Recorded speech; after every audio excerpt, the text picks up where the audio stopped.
Hello everyone, this is Calvin, the interior designer for the Savon Company, and I'm here at the Lithonia project where we were doing the basement. We're actually doing the client's home. Yes, I'm sweating again, as you can see, y'all. Most of the time I'm out working or at the sites. So our basement is coming together. We're right here in the finishing points now with the construction. So now we can start the furnishings. Let me see if I can show you guys. So there's our stain door, stain trim. Everything looks like upstairs. We did a full built-in bar here. Our contractor, Marty, McVale International. We did floating shelves up here to hold liquors. We did the staircase the same color as the bar so that everything back there looks like a very nice picture, a wooden picture. I did our track lighting, recessed lights going down, and these recessed lights are LED, so they can be changed to the different temperatures. Right now they're on 2700 kelvins, I think is what it is, so that it has just a touch of yellow light in it, just so that my brown in here is brown. Here is the flip side of the bar. We got our fridge in here. We have our cabinet. A hidden drawer is up here inside of this cabinet. We got our faucet. The client, her husband, really wanted that when we first designed their kitchen upstairs. And it didn't go with the kitchen design, so I wanted to still give it to him. Since this basement is about him, this basement is going to be about him. So we gave him the actual slinky kind of faucet, the bar feel. This is very much like a bar feel faucet. Have our built-in shelves. We have a little hideaway in here for liquors, so that he can store beers and all that type of stuff. We left a lot of space in this place. We did travertine on the floors. We did these 12 by 24s, and we just ran them so that the room looks a little bit wider. So we're going to play with that. The vendor, Marty, our builder, he actually encased these windows with a wood casing, which was so much fun. So it made these little slim windows stand out in here. So that was a really good touch that we ended up doing. We got a black quartz countertop in here. Everything is stained. So we did a full bathroom in here. So here is our full bath. What we did, I ran the mirror all the way up, as you can see. There's our tile. I did the tile vertical in here, so to give it just a little bit of a different look. Our toilet, our hand held, and so there are the windows again on both sides. They're stained, and we have this nice huge wall. Now in here, I had to put a pocket door because I don't have room for no swing. So you guys, we got a nice little pocket door coming here so they can close off the bathroom, and it is fully stained. So this whole corridor looks beautiful. So taking from the stained color, I've made the theater room in here the color of the trim. So it's a dark chocolate.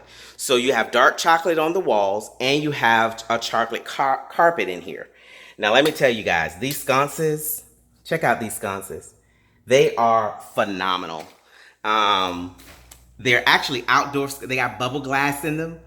And so they illuminate below and above, because they're actually outdoor sconces, exterior sconces. But it depends, how you design. We're creative, so you can use different things for different applications, as long as it works. And so we're using this as an interior application, and I love the way that it throws light below and above for this theater room. The only thing about them is they do not dim. Ugh, could you believe it? But this is going to be the theater room in here. Let's turn these off, turn the real lights back on.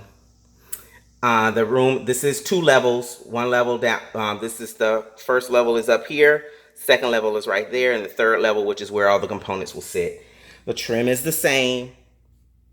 As you can see, it's stained grade. So this project is pretty much like 95% complete at this point. Here's the fixed screen that's going in there.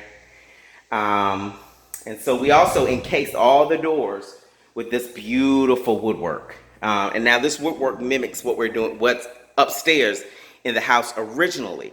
And so I wanted to still make the basement appear as if it is still a part of the same house. And it has the same look, has the same feel.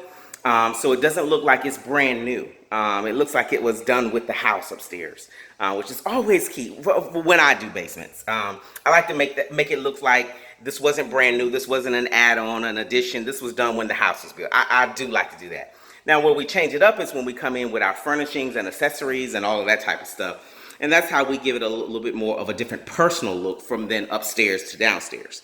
But a lot of the bones of the place should still, in my opinion, should still mimic what the rest of the house is doing. So that it's not, you don't go, well, I wouldn't just go and put a modern basement in a traditional home, because if the client ever decide to resell it, when a client, design starts before you even walk through the doors of a client's home, into the house. I mean, it's the house itself. If it is built traditional, then 9 times out of 10, it should have traditional elements in it, or it needs to have transitional elements in it so that it doesn't take you straight as soon as you walk through the door to modern, because that's not aesthetically pleasing for the majority of the individuals who look at the house on the outside and see traditional. They're not thinking that I'm going to have modern inside. They're thinking, I want to buy this house because I love the way it looks outside, a traditional look, which means inside needs to have some traditional elements to it. I'm not saying you cannot do it. What I'm saying is that if you want to appeal to the mass population, if you're ever selling a house, okay, selling a house, then this is what you compete against. But if it's a person who has a specific taste could love that all day long. I am not saying that you should not do it. I'm just saying 9 times out of 10, it depends on what you are using the house for and what you're going to do with the house long term. Before you go designing an entire home, structural wise, modern. Now, you can design a house modern with furnishings and accessories, but it's different when you take the bones to modern. And then the outside, the actual skin of the house is traditional. It's like, wow. But anyway, hey, you guys, I didn't mean to give you guys all of that. But anyway, I just wanted to give you an update on this project, the Lithonia project. So thank you guys so much for watching, and on to the next project.